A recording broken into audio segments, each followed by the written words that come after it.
Bueno, buenas tardes, noches a todos. Primero que nada, muchísimas gracias a Santiago y a Martín por la invitación. Siempre es una alegría presentar un libro, pero en este caso, alegría doble, triple, cuádruple por la amistad con Santiago y por la valoración intelectual que tenemos, además, ¿no? Como persona y como intelectual. Bueno, mi idea, digamos, para la presentación era hacer, le comentaba a Santiago y él estaba de acuerdo, una primera parte un poco más expositiva, para que no piense que viene a robar la plata, o sea, hablar yo del libro. Y en el medio ir dejando picando preguntas para hacer hablar a Santiago, que tengo muchas ganas de escuchar a Santiago hablar de lingüística y afines. O sea que voy presentando, dejo preguntas, después se las tiro a Santiago y dejo a Santiago hablando sobre el libro. Creo que está bueno siempre que hable el autor en la presentación y me imagino que todos ustedes deben tener ganas de escucharlo. Bueno, lo primero para decir es que es un libro muy dirigido, lo que decía recién Martín, digamos, ¿no? Yo pensaba varias veces mientras lo leía. Ojalá los artículos académicos, los detectables, si es una palabra detectable, papers, que ya de pique el origen, ¿no? Como está en papel se le llama paper, ya habla de determinada concretud con el que fue acuñado el concepto, y creo que esa concretud se arrastra, digamos, ¿no? Como está escrito en un papel le llamamos paper, y el formato paper exige una escritura, muchos de ustedes lo deben de saber, con frases cortas, con abstract.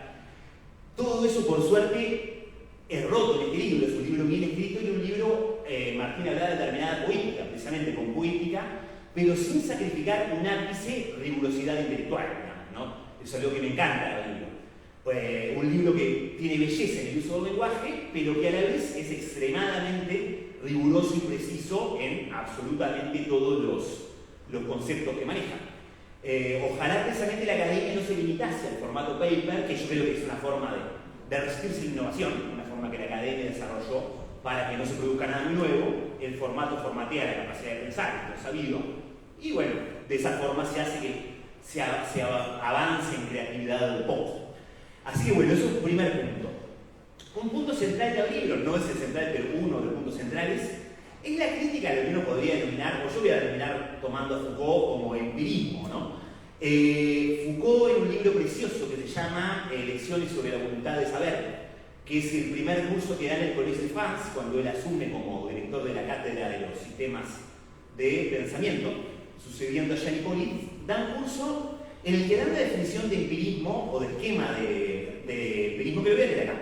Dice: el esquema de conocimiento propio del empirismo propone que detrás de todo conocimiento pone la percepción, la sensación, la impresión o en general la representación.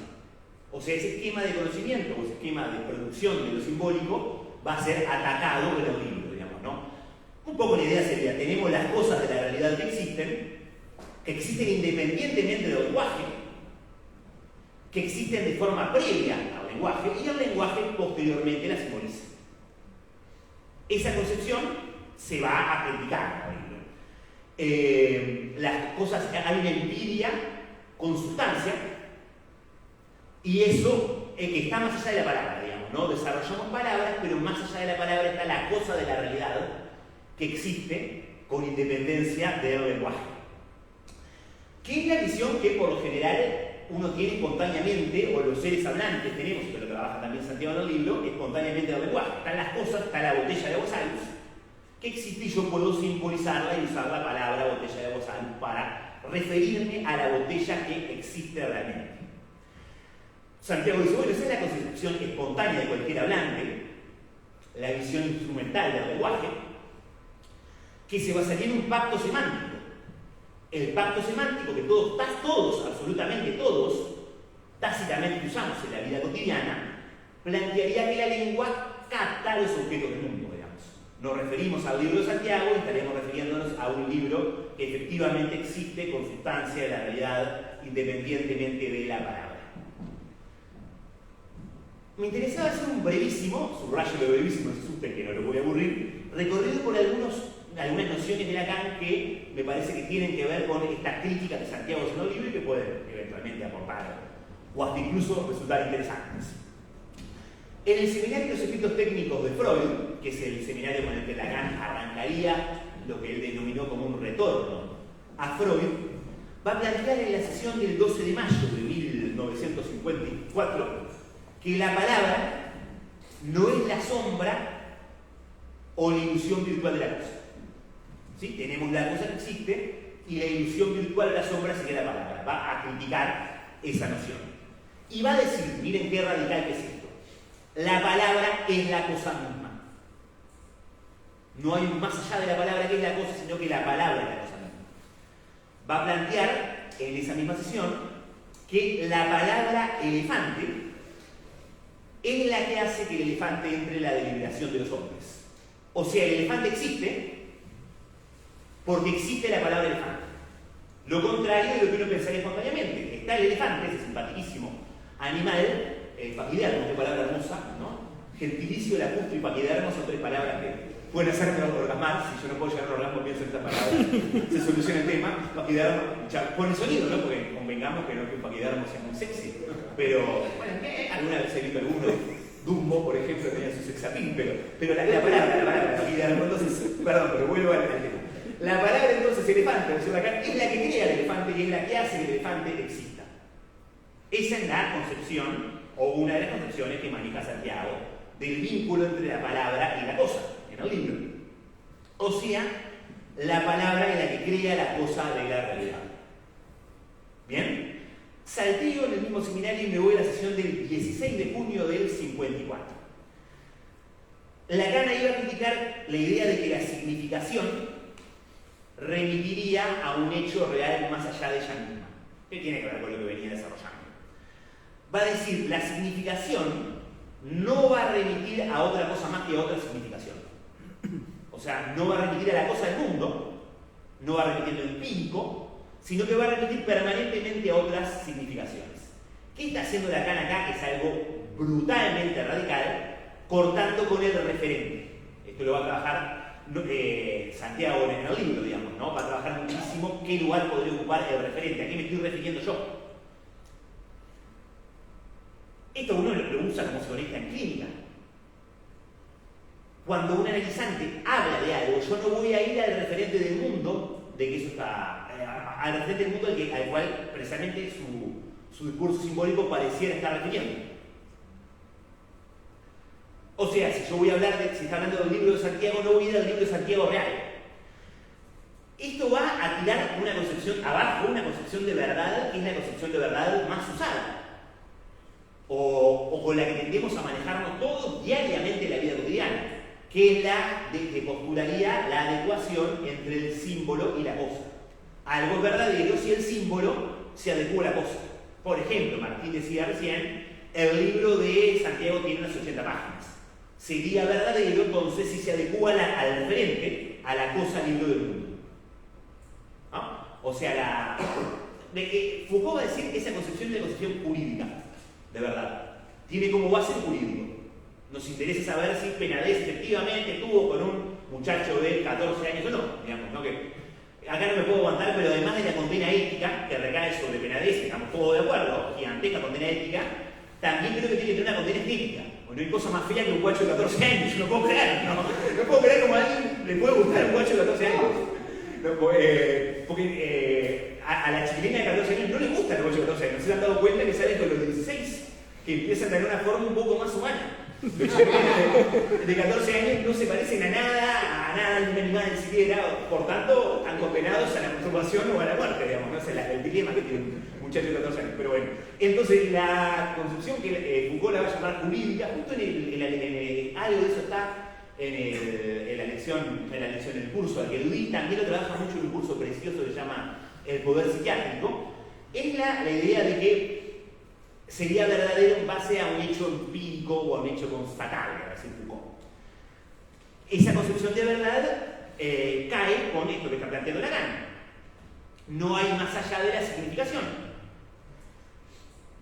Esa es la verdad con la que nos manejamos. Voy a hablar con un pedido de psicoanálisis, pero voy a hablar de psicoanálisis porque está presente. Santiago es una persona de bien, pero como toda persona de bien, incluyó al psicoanálisis en el libro. Digamos, no está presente Lacan, está presente el psicoanálisis como debe ser en cualquier obra que se precie, pero precisamente un analista, si escucha que un analista que está influenciado por esta noción de Lacan, escúchale, está hablando de algo, no va a ir a buscar en el referente mundano, la verdad, en el referente mundano me suena muy filosófico, suena cartesiano, casi de la cosa en el mundo, es lo verdadero. Y hay una diferencia incluso en Freud y en Lacan. Freud no es radical en el corte con la referente. Por ejemplo, en el caso Dora es, llamémosle que acosada por o cortejada, es la palabra que usa Freud, que es preciosa, cortejada por una persona mayor que él, el señor K, y Freud lo conoce y dice, bueno, pero el señor K todavía es un hombre agradable, se conserva bien, o sea, va a ver cómo es el señor K empírico del mundo. Lacan es radical en que no hay que hacer eso. No lo dice con el caso Dora, pero va a criticar, por ejemplo, el manejo que hace Chris, un autor de la ego psychology, no importa, de la psicología del yo, un psicoanálisis norteamericano, igual lacantista, que tenía un paciente que era un profesor universitario y tenía la idea obsesiva de ser un plagiario, de que cada vez que escribía un paper precisamente le parecía que estaba plagiando de un colega, y este analista iba y mostraba y miraba el paper del colega, se entiende, ¿no? Iba al referente real de la cosa empírica del mundo. Eso Lacan lo corta. O sea, los analistas rompemos el pacto semántico, no somos unos malotes tremendos, porque efectivamente te puede estar hablando un analizante de algo que remite un referente y uno lo escucha sin la remisión al referente, o sea que se rompe, no en todos los momentos, ¿no? Pero en muchos momentos rompemos el pacto semántico. Siguiendo el breve recorrido por Lacan, que no quiero aburrirlos, voy a saltar a otro seminario, el seminario de la ética del psicoanálisis, del 59 y 60, ahí sí aparece un más allá de la palabra.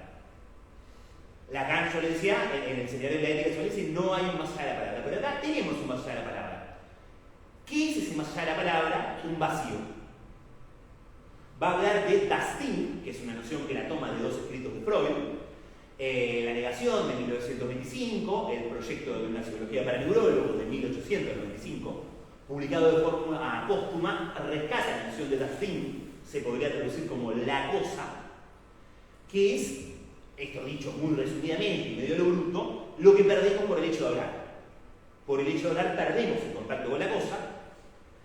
Va a decir Lacan, es una realidad muda que comanda la experiencia, o sea, es muda, obviamente imposible no remitirlo al título del libro de Santiago, las palabras y el silencio, y es un permanente más allá de la palabra, o sea, pero de forma permanente, nunca se va a poder llegar a la cosa que es de aquí, que es un vacío. Entonces, donde un empirista ubicaría la realidad en el más allá de la palabra, en Lacan encontramos un vacío. Entonces, acá, bueno, otro texto que me remitió de Lacan es el final de un texto que Lacan le escribe en homenaje a Marguerite Duras. Lacan lee el arrebato del Dolberstein de Marguerite Duras y se enloquece, le parece increíble, la llama por teléfono y le dice, usted no sabe lo que escribió. Y le invita a tomarse un café, sí, pero bueno, a mí me gustaría haber tomado una stout y una IPA, digamos, pero bueno. Y escribe un artículo elogiándolo, para que te elogie Lacan, realmente es difícil, no son contadas las personas de las manos las que elogiaban. Cuando empecé a leer por primera vez el seminario, veía que elogiaba muchísimo a Gianni Poli, y digo, era una hija que es hermosa. No, pero no era porque era el encargado de la cátedra del sistema de pensamiento y lo valoraba mucho, era por eso. Pero termina el artículo diciendo que Duras celebra las bodas taciturnas entre del objeto indescriptible con la vida vacía. ¿Qué quiere decir esto? Además de cortar con el referente, Lacan vacía el mundo de sustancia. Es una operación radical a nivel filosófico. Sustancia me estoy refiriendo a lo que Aristóteles llamaba como ousia, lo que permanece, más allá de lo occidental. El mundo no tiene sustancia. Entonces, bueno, acá me venía ya una pregunta para hacerle a Santiago, y la voy a dejar picando, después la retomo. El título del libro de Santiago es Las palabras y el silencio, ¿no? Imposible que no remita a Foucault, las palabras y las cosas, digamos, ¿no? Donde en Foucault están las cosas, en el título del libro de Santiago está el silencio. Entonces, bueno, me gustaba la idea de que Santiago hablara un poco, si le gusta la pregunta, sobre, bueno, si adhiere al corte tan radical de Lacan con el referente, a la inexistencia, al cortar de forma absoluta, aparecen diferentes tratamientos en mi lectura del método del libro del referente. por ejemplo, de la no coincidencia entre la palabra y el objeto del mundo, o el no apareamiento, la no transparencia, en otros momentos se corta. Bueno, ¿cómo se llevaría Santiago con el corte radical, por ejemplo, Lacan? Y esto es un poco más filosófico, si quisiera hablar algo de qué implicaría eso a nivel filosófico, si para él implicaría o no una desubstancialización absoluta o radical del mundo.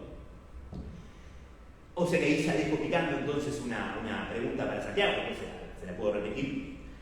Después, bueno, me quería meter un poquitito en el tema central del libro, que es el silencio en el lenguaje.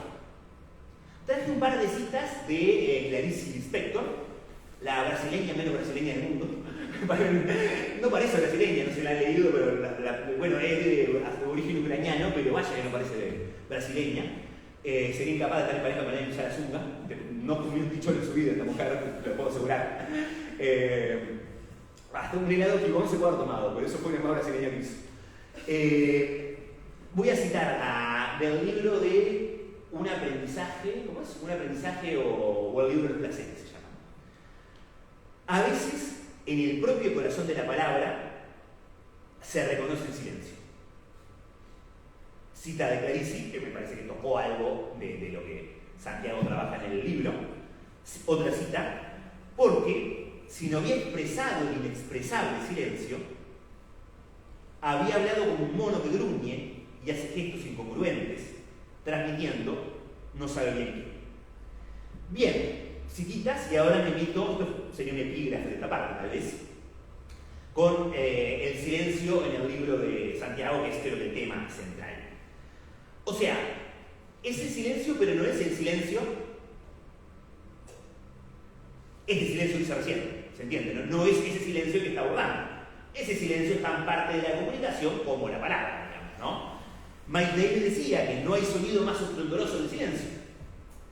O sea, no es el silencio de una nota de música o el silencio de corchea. Yo esto lo uso mucho en clase, digamos, ¿no? El silencio de Sad But True, no sé si la conocen, el segundo track del disco negro de Metallica, que todo cantado, pero no. Pero bueno, es un silencio, un tema con guitarra distorsionada. Bueno, okay.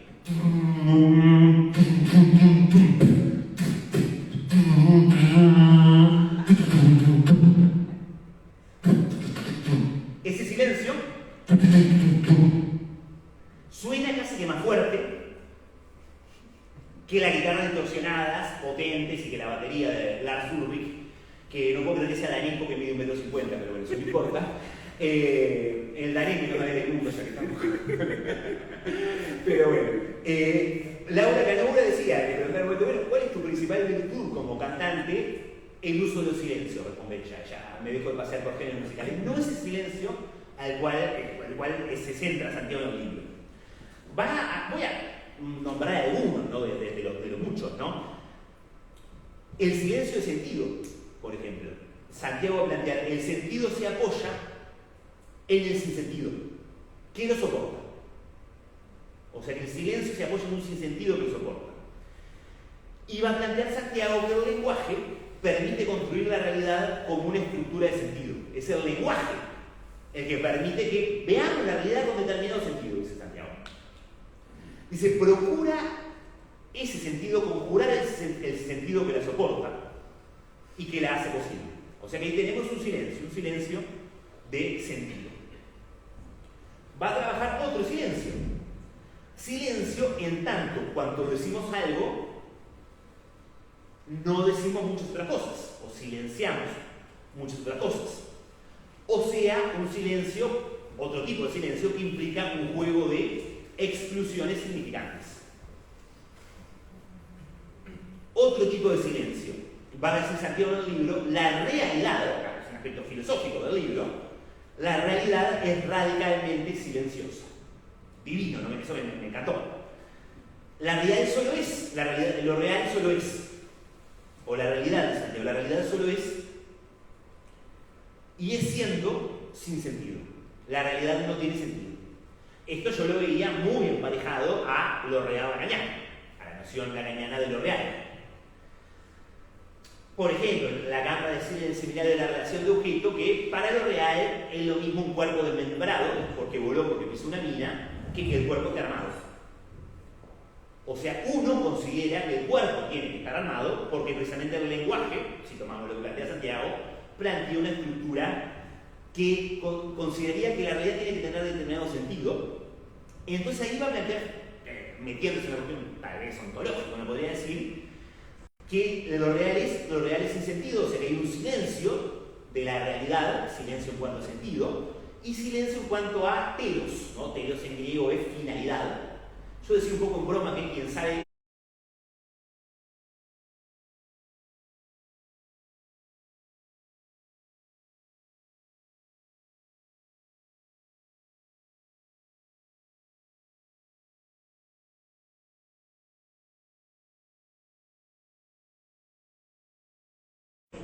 pero creo que puede tener determinado papel.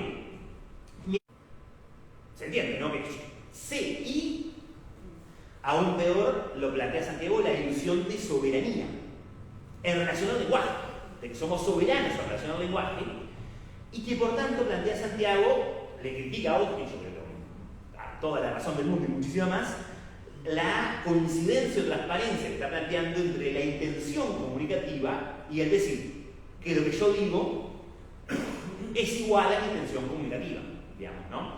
Entonces, bueno, esto, Santiago trabaja un ejemplo muy lindo que se me fue ahora, pero que una frase que en apariencia, bueno, no importa, lean el libro, lean el libro en lugar de que yo se lo dejo como estilo serie, digamos, ¿no? En el próximo capítulo, léanlo, está sobre el final, así que van a verlo todo para llegar a ese ejemplo. Pero todos pueden pensar ejemplos en los cuales quisieron preguntar algo y estaban afirmando algo, o una afirmación conllevaba una pregunta, ejemplos permanentes diarios, cotidianos. Entonces acaba la última pregunta para Santiago, después se la repito porque fue en el medio de la parte más expositiva, que bueno, ¿qué criticaría él o qué parece que se podría criticar o modificar de la pragmática austiniana a partir del psicoanálisis? Porque esto que está planteando es evidentemente una crítica.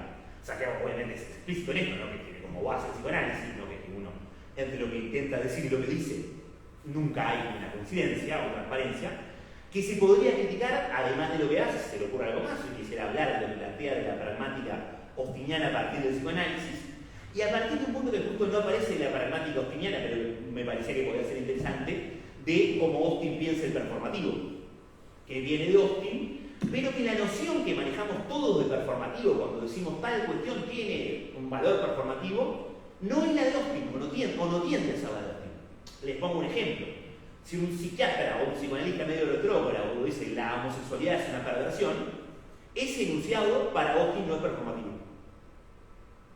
Para Austin, para que sea performativo, tiene que reunirse un montón de condiciones que hagan que equivalgan a una acción. Por ejemplo, si Martín o Santiago dicen se termina la presentación, ese enunciado para Austin sería performativo. Ahora, si lo digo yo, que no soy ni el autor del libro ni el dueño de la editorial, no sería performativo. Martín puede decir, no, sigue. Entonces no pudo tener valor performativo. Entonces, bueno, ahí va la tercera pregunta. Entonces, tal vez repito la pregunta, Santiago, que lo haber variado entre tanto bla bla bla. Una de las preguntas era, que la tengo por acá.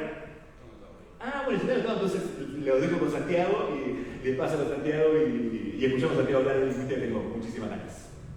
Hola, ¿qué tal? Buenas noches, gracias por estar acá. Un par de agradecimientos y saludos antes. Saludo a Leonardo de León, que está en Minas, supongo que está siguiendo la transmisión en vivo, que fue el encargado de escribir la contratapa. Y fue también de quien tomé el soneto inicial del texto. Así que el otro día que abría y cerraba el libro, así que en ese sentido el Leo tomó una dimensión que no habíamos advertido cuando esto estaba en proceso. Eso es un agradecimiento y un saludo. Por supuesto, gracias a Martín por haber acogido el libro, por el objeto que terminó resultando, que me parece que está muy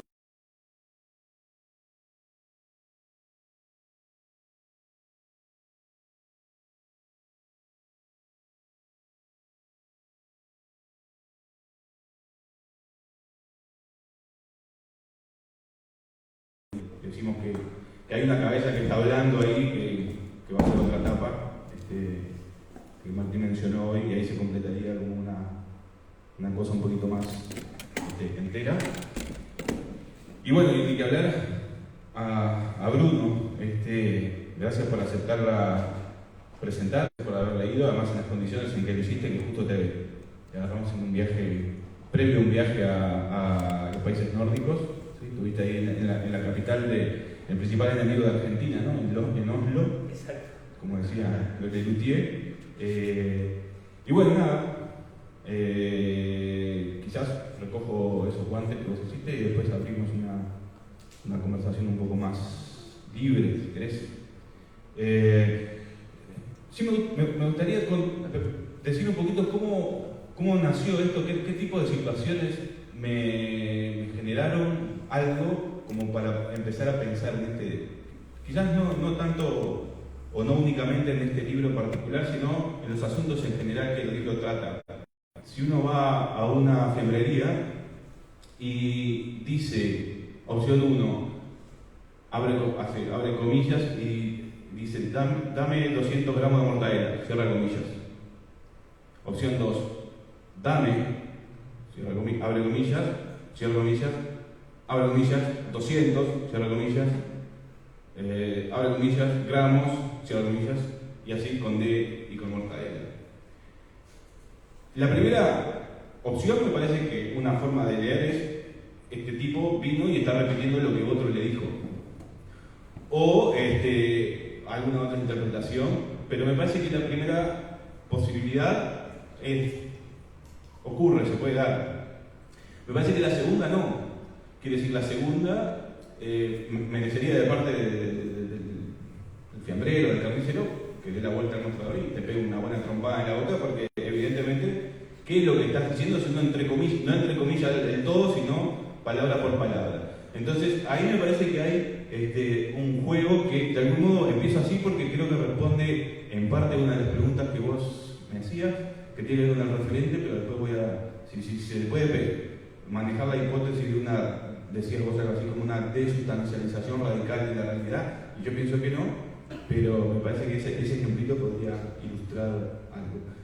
Pero quería empezar así, y voy a retomar acá la cuestión de Foucault y las palabras y las cosas. Sí, efectivamente, cuando estaba pensando en el título, obviamente que me acordé del libro de Foucault, de las palabras y las cosas, y bueno, acá podemos sacar las cosas, podemos poner silencio, y en cierto modo me da la sensación de que cuando uno piensa en el libro de Foucault, de las palabras y las cosas, es ahí, conecta dos sustantivos que de algún modo, a pesar de que uno sean palabras y el otro sean objetos, cosas también es una palabra, ¿no? Entonces, hay algo allí, hay cierto equilibrio, cierta equivalencia que se puede sostener en el libro de Foucault, y de algún modo, tanto palabras como cosas pertenecen a un mismo orden de situación, a un mismo dominio de pensamiento. Sobre todo porque Foucault hace ese quiebre, muestra el cambio, ¿no? el cambio de episteme, donde pasamos de un paradigma representacional a uno que no es representacional. Pero creo que colocando silencio me da la sensación de que palabras y silencio, a pesar de que parecerían que fueran más consustanciales, en realidad es ahí que separan. En realidad, palabras y silencio van juntas. Digamos, no hay una auténtica separación como parecería sugerir el texto de Foucault. Entonces me da la sensación de que decir palabras es decir silencio, y decir silencio es decir palabras. También decir palabras es decir cosas, y decir cosas es decir palabras. Entonces, ahí quise entrever un poco, no sé si me salió, yo mismo tampoco puedo explicarlo del todo bien, como acaban de ver. Entonces, pero me parece que podría ser un poco por ahí la respuesta, y efectivamente el libro de Foucault está como resonando, no sé de qué modo, no sé cómo lo leíste vos, no sé cómo se te ocurrió a vos hacer jugar o hacer resonar el libro de Foucault ahí adentro. Tampoco sé yo cómo está resonando, no podría explicarlo mucho, pero evidentemente que a través del título sí, hay un diálogo explícito, tremendamente explícito, incluso demasiado ordinario en cierto sentido, porque es tan explícito que casi que es una tomadura de pelo, ¿no? Pero bueno, viste que a veces la retórica del gancho funciona un poco por ahí también. Entonces, eso podría ser una respuesta totalmente insatisfactoria a la cuestión que vos planteás. Pero quizás el problema que más me interesa, ¿sí?, es el problema de saber si efectivamente los postulados que maneja Lacan, que maneja el psicoanálisis, con respecto al significado o a la significación y con respecto al referente, son tan distintos de los que maneja la lingüística, por lo menos la lingüística en su origen, lingüística saussuriana, la lingüística que se le atribuye al fundador de la lingüística, ¿no?, a Fernández Saussure, en ese libro, El curso de Lingüística Generales, publicado en el año 1916, porque, bueno, yo pertenezco al ámbito de la lingüística y tengo muchos amigos psicoanalistas, y siempre siento que hay como una especie de divorcio absolutamente insalvable entre el campo del psicoanálisis y el campo de la lingüística, y no sé si están así, pero tampoco he encontrado como mucha disposición, quizás es la palabra, a explorar si efectivamente esa especie de brecha es absolutamente insalvable o si hay allí algunos vasos comunicantes que quedan un poquito más como subyacentes. Entonces, mi idea es que allí donde Lacan cree ser como un subversor, un subvertidor, ¿cómo se diría? Un subversor, no sé, de Saussure es donde es, o de la lingüística saussuriana, es donde es más profundamente saussuriano, sin que él lo sepa. Es decir, del mismo modo que Lacan decía de Freud que decía cosas que él no sabía que estaba diciendo y que son las que él recoge mucho después, o como el ejemplo que vos trajiste, en el cual Lacan le escribe a Durain y le dice no sabés lo que escribiste, etc. También me parece que en algunos momentos de Lacan, particularmente en el Seminario 20, no sabe lo que está diciendo en algunas cosas, y allí donde él cree estar cortando con la lingüística está siendo profundamente saussuriano. Que por ahí lo que se puede decir es que esa lingüística de Saussure no tiene mucho que ver con todo lo que vino después. Por ejemplo, con todo lo que vino con Chomsky, que ahí sí hay como un corte brutal. Y eso efectivamente tiene que ver con la idea de referentes y con la cosa a la cual nosotros nos referimos o designamos cuando hablamos, ¿no? O sea, el libro, incluso vos, yo, el micrófono, lo que sea, ¿no? Y lo interesante es que en el Seminario 20, Lacan sostiene que el referente, cuando él está hablando de lo que sería el significante y el significado, o sea, el signo, lo que en lingüística llamamos el signo lingüístico, él dice esa famosa formulación, ¿no?, que no es la primera vez que lo dice, pero lo dice de una manera tan nítida que es imposible no verlo, que es que el significado no tiene nada que ver con aquello que lo causa, ¿no? O sea, plantea esa relación de no causación entre el significante y el significado, pero eso lo había dicho Saussure cuando él dijo arbitrariedad del signo lingüístico, ¿tá? Solo que lo reformula de otro modo. Pero entonces, y después dice una cosa que es la más interesante, que es cuando dice, bueno, y el significado nunca da exactamente un referente, siempre lo yerra, siempre se equivoca, ¿no? Entonces, vos planteabas hoy la posibilidad de pensar, digamos, un poco de las cosas que yo escribí ahí, pero también a Lacan y nuestra propia relación con la realidad, en términos de una desustancialización radical, que solo haya significaciones y significaciones. Yo digo que sí, que no, porque ni el propio Lacan lo hace, porque en el Seminario 20 él dice que el referente es un tercero, pero no es excluido, es necesario. Entonces, su juego, digamos, la producción de significación, la producción de sentido, se dé como se dé, no puede prescindir del referente. Entonces ahí, o sea, no puede prescindir de las cosas. Y esa imposibilidad de prescindir de las cosas, o de prescindir de las cosas, es lo que podría explicar por qué el ejemplo de Mortadela no funciona cuando vamos entrecomillando palabra por palabra. porque esa es una forma como de prescindir del referente, o por lo menos echar una serie de sospechas que nunca sabemos de qué estamos hablando, y el lenguaje, cuando uno usa cualquier palabra, inmediatamente asume la distinción entre el lenguaje por un lado y mundo por otro. Es decir, un montón de sistema de palabras, lo que sea, y a eso le podemos llamar lengua, lenguaje, y realidad, cosas, objetos o referentes. No hay manera de que esa división no esté hecha. El propio Génesis bíblico lo enseña, ¿no? Cuando se crea, Dios crea crea el objeto luz diciendo luz, pero lo que Dios crea no es solamente la palabra y la cosa, crea la decisión, crea la división misma. Y esa división, que es lo que Giorgio Agamben llama mitologema originaria, es absolutamente indestructible, en el sentido de que uno no puede no jugar según su propia instalación, según su propia lógica. Entonces creo que ni siquiera el propio Lacan. Después, lo que los psicoanalistas hagan con respecto a cómo se posicionan en ese juego, me parece que eso es otra cosa. Exactamente, sí, ahí sí no tiene nada que ver con la lingüística, no me cabe la menor duda. Pero en cuanto al modo en que está construida la relación entre las palabras y las cosas, me parece que ahí hay una similitud notable. Con Saussure, que dice lo mismo, dice el significado no es la cosa, pero evidentemente si él dice no es la cosa, para poder definir eso que nosotros llamamos significado, la cosa está ahí, está diciendo cosa, entonces la presupone para rechazarla, ¿no? Pero es un tercero rechazado pero necesario al mismo tiempo. Entonces ahí me parece que ese es un punto donde yo quise ahondar y situar el silencio precisamente en los lugares que vos dijiste, pero sobre todo en la relación que hay entre una palabra y un objeto.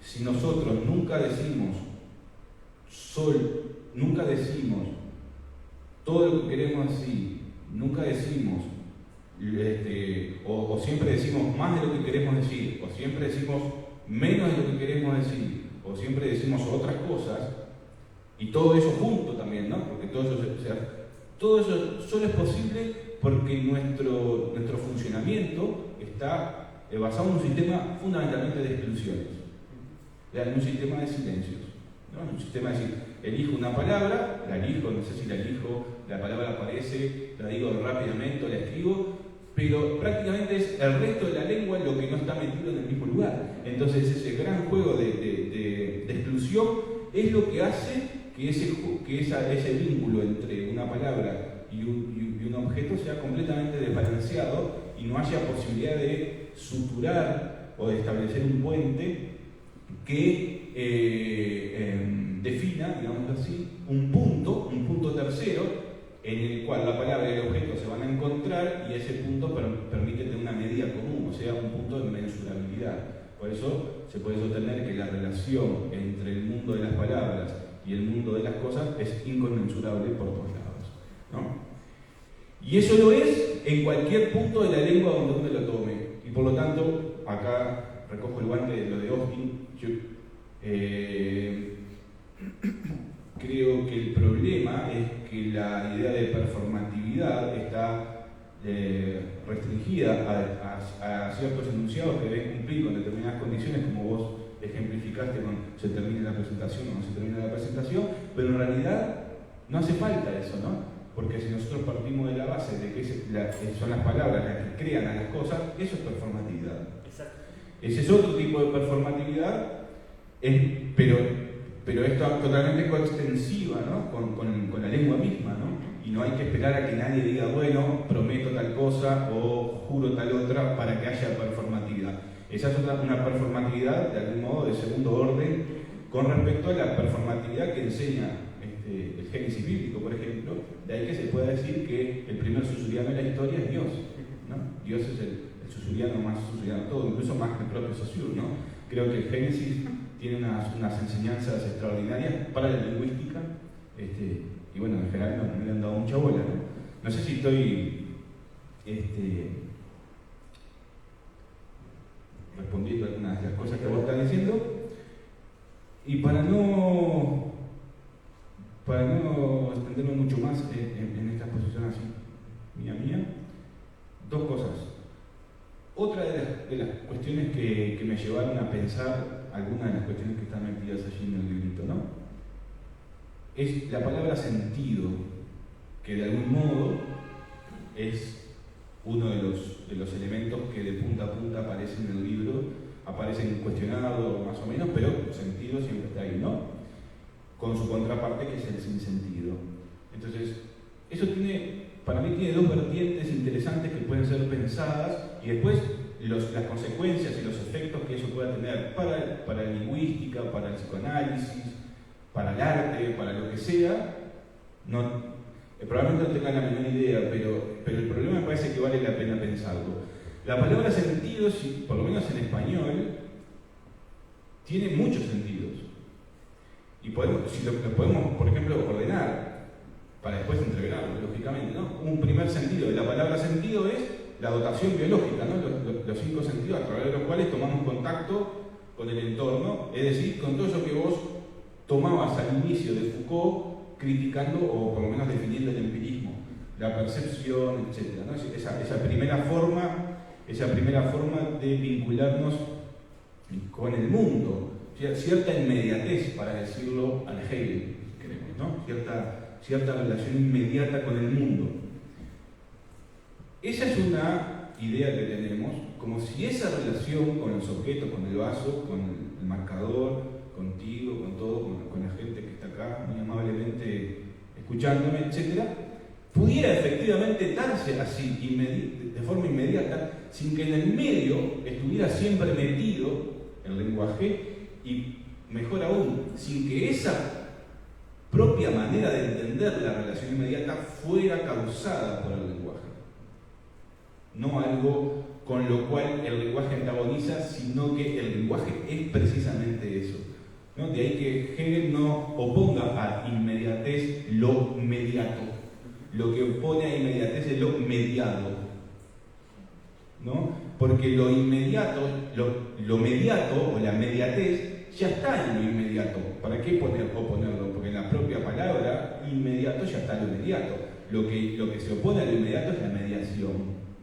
Y la propia oposición entre lo inmediato y lo mediado es posible, puede establecerse, porque vivimos en un mundo que es fundamentalmente mediación. Si nosotros viviéramos en un mundo donde todo fuera inmediato, no podríamos ni siquiera pensar. Entonces, me da la sensación de que un mundo sin referente sería imposible. Porque como dice Sandino Núñez, el referente es lo imposible necesario, emulando ahí una fórmula kantiana. Entonces, sentido significa eso, ¿no? Significa dotación biológica, los 5 sentidos. Pero también significa significado, o por lo menos una de sus sinónimos es significado. Y también significa dirección, orientación, y también significa afectación. Por ejemplo, afectación física, como cuando de un futbolista se dice que está sentido del tobillo, por ejemplo, ¿no? Entonces, todos esos sentidos de la palabra sentido, bien mezcladitos, hace que cuando uno hable de sentido no pueda distinguirlos, porque están todos metidos, y al mismo tiempo ese entrevero, esa mezcolanza, también puede servir para pensar que no hay percepción inmediata, es decir, el primer sentido del sentido, ¿no?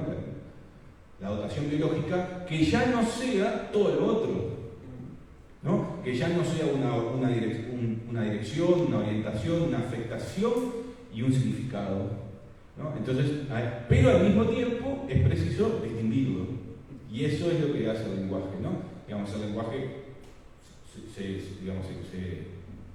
se fractura a sí mismo, pero al mismo tiempo persiste, porque es la crítica que uno puede hacer del lenguaje, la hacemos en nombre del lenguaje, ¿no? Entonces, me parece que ahí quizás pueda responder algunas de las cuestiones que vos estabas planteando, no de manera directa, pero ahí. Esa es una, ¿no? Es una forma de pensar la cosa. Pero la otra, que me parece quizás hasta más interesante, es tomar en cuenta esa experiencia que solamente suele ocurrir por unos segundos, que es esa situación en la que uno, cuando está hablando con alguien y lo está mirando fijo, y de repente, sin causa aparente o sin causa, por algún, ¿no? Uno queda como retenido, fascinado o capturado por la mera mecánica del otro, por la mera mecánica, digámoslo así, corporal del otro, de modo tal que uno lo que queda capturado por el modo como mueve los labios, por cómo mueve la lengua, por qué hace con la nariz, ¿no? por el emparejamiento o el no emparejamiento de los dientes, porque tiene una paleta más para adelante que la otra más para atrás, o porque tiene un pedacito, un agujerito en la pera, o porque tiene los pómulos no sé qué, o porque el párpado... Pero quedó capturado por algo del orden del cuerpo, digámoslo así, y en ese momento parecería que todo el lenguaje se replegara, dejara de existir por completo, porque el efecto que produce esa captura o esa fascinación es la suspensión momentánea del lenguaje, pero eso quiere decir que en el momento en que estamos capturados por eso, no somos conscientes de que estamos capturados. Solamente somos conscientes de que fuimos capturados así cuando volvemos al lenguaje. Y uno dice, oh, ¿qué me pasó? ¿No? Eso quizás es una experiencia de lo real, excepto que yo no tengo la conciencia de lo real cuando estoy en lo real. Más bien, tengo la intuición de que, estuve como en un paréntesis. Entonces dice, bueno, ¿y esto qué es? Eso es sin sentido, a eso le podemos llamar sin sentido, a eso le podemos llamar silencio. Pero uno se da cuenta de que todo el lenguaje está montado sobre eso. Y que cuando esas situaciones ocurren, el lenguaje es, vamos a ponernos hiperbólicos, es profundamente amenazado. Queda profundamente amenazado, porque si uno queda, la hipótesis que uno se puede imaginar es esta: ¿qué pasaría si uno queda capturado para siempre ahí? ¿En qué se convierte? Digamos, la propia imaginación de esa situación solamente puede provenir de que habitamos un mundo del lenguaje, porque si quedamos capturados para siempre no podemos tener la conciencia de esa captura infinita. Pero me parece medio aterradora esa posibilidad, y me da la sensación de que nos permite pensar y plantear efectivamente la tesis de que el lenguaje está completamente montado sobre un sinsentido, ¿no? Y en el caso que estamos viendo es el sinsentido o la mudez esa de la realidad, que un poco tramposamente llama realidad, que bueno, pensamos si lo real es la realidad, ¿no? Entonces, me parece que ese es el silencio fundamental, ¿no? Y es un silencio que es totalmente amenazante, ¿no? Y por eso también, ¿cuántas veces nosotros tuvimos experiencias de ese tipo? Me parece muy poquita, no sé si capaz que si vos tuviste o no tuviste, pero son como cosas raras, ¿no? Como agujeros que uno dice, acá qué está pasando, acá hay algo que... Y fíjate que las personas cuando andan mal dicen que su vida no tiene sentido, ¿no? Sin sentido. Así como eso, se abre algo en la malla verbal, en la malla lingüística, aflora algo, y bueno, y quizás lo que aflore sea algo del orden de la angustia, ¿no? Ahí ya me estoy metiendo más en el terreno de ustedes, pero ese juego entre sentido y sin sentido parece que es absolutamente central para poder entender esta especie de ontología del lenguaje, ¿no? Entonces, creo que por acá podría dejar. Si vos querés decirme más. No, para responder algo más. ¿Me escuchás? Sí. Claro, yo te pinchaba por el lado del corte de referente porque precisamente intuía que por respuesta iba a ser negativa. Pues yo creo que eso se puede sostener solo y solo por momentos en algo tan artificial como es la sesión analítica, digamos, ¿no? Lo mismo que la desustancialización del mundo, digamos, ¿no? Yo creo que casi que ese elemento que es filosófico se sostiene en algo muy mundano, muy concreto y muy práctico, que alguien está viniendo, vive un flaco, una mina, a cambiar. Entonces, solamente en algo de lo que yo estoy buscando propiciar que no te cambie, puedo desustancializar por concreto o quitar cualquier elemento que implicaría algo sustancial y por ende inamovible. Entonces me parecía que sí, por eso te pinchaba por ese lado, por el lado del corte de referente, porque me parecía que fuera de la sesión analítica, tanto la desustancialización del mundo como el corte con la referente son insostenibles, digamos. Sí, con relación al arte que vos planteás, la verdad que no tengo ni idea, no podría.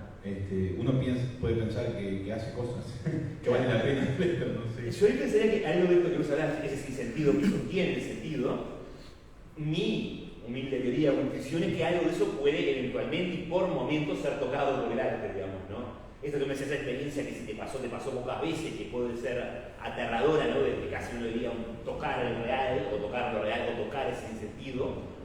Yo creo que el arte, en momentos privilegiados, logra hacerlo, y cuando lo hace, más bien distorsiona la realidad. Es cuando uno sale del cine medio como drogadicto y la realidad se vuelve rara, digamos, ¿no? La realidad en el sentido dotada de sentido, digamos, ¿no? Y que quizás ahí lo que se tocó fue toda esa mezcolanza de sentido, ¿no? Como percepción, como orientación. Todo eso fue lo que el arte trastocó, ¿no? Claro. Me da la sensación de que si algo puede hacer el arte es como hacer una mezcolanza nueva, ¿no? Barajar y dar nuevo con toda ese quilombo que tiene la palabra sentido adentro, y por eso que decís, ves como algo corrido, no sé, ves cosas que no habías visto, te sentís afectado, direccionás las cosas para otro lado, decir, todo eso, ¿no? Una cosita,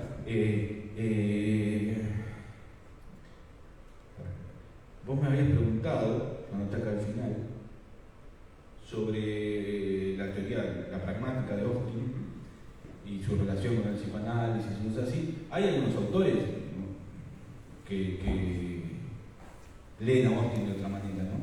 Por ejemplo, una tipa bastante interesante que se llama Joanna Feldman, pero no sé, para no dejarla no hacer la Verónica a esa cuestión. Pero sí quería decirte una cosa que ahora me olvidé, así que si querés decir algo vos. No, preguntarte de repente si te parece, o sea, bueno, toda la mezcolanza del sentido, pero si te parece que el arte podría, el arte como privilegiado del sentido, tocar algo del sinsentido que soporta el sentido, de lo que vos hablás en el libro y lo que hablabas recién, ¿no? Si puede arañar, tocar, por momentos algo de eso, o si te parece que no, digamos. Y creo que te voy a contestar que sí, pero no podría argumentar demasiado, salvo podría ir por el lado de ese filósofo que ha trabajado eso, que es Jacques Rancière, que me interesa mucho, pero me parece que nos vamos mucho para otro lado. Pero sí, ahora me acordé de lo que te quería decir, que una de las cosas que me interesó plantear en ese texto, en el libro, así que se lo voy a decir así nomás para que lo compren, ¿no? Vamos acá para que lo compren. Es que si uno toma psicopatología de la vida cotidiana de Freud, ¿no?, cuando describe la serie de equívocos o de lapsus que somos capaces de cometer, los lapsus orales, pero también los de escritura y los de lectura, y las posibilidades que hay. Y uno toma el final, o no el final, pero el último capítulo del curso de lingüística general que siempre se lee en los cursos de lingüística, que se llama El mecanismo de la lengua, donde Saussure desarrolla la teoría del valor, ¿no? Se llama la teoría del valor, y los pone juntos, sabiendo que fueron contemporáneos, que estaban a unos pocos kilómetros unos de otros, pero que no se leyeron, pero imagina a los tipos, ¿no?, marqueándose ahí y conversando sobre la cosa, da la sensación de que Saussure le ofrece el aparato explicativo entero a Freud para que dé cuenta de todos y de cada uno de los equívocos que podemos cometer. Y una de las vías fundamentales por las cuales los equívocos ocurren, que está en Saussure eso, no obviamente bajo el nombre de equívoco, sino bajo el nombre de efecto de sentido o cosas así, es el significante puro y duro. Por eso, cuando Lacan dice, ¿no?, que él está subvirtiendo la estructura del signo lingüístico y le da la prioridad al significante sobre el significado, y está hablando directamente con el signo lingüístico de Saussure del curso, que no lo hizo él, el dibujito ese de poronga, el árbol y es el dibujito que además tiene un árbol, el árbol tendría que estar afuera del círculo, no tendría que estar adentro. Me parece que él no vio mucho esa parte de Saussure, no lo vio. Como tampoco vio que de los dos principios del signo lingüístico, arbitrariedad, él, que es el primero, el segundo está dedicado solo al significante, o sea, a la secuencia sonora, vamos a decirlo así, ¿no? Pero no hay ningún principio del signo lingüístico que esté dedicado exclusivamente al significado, ¿no?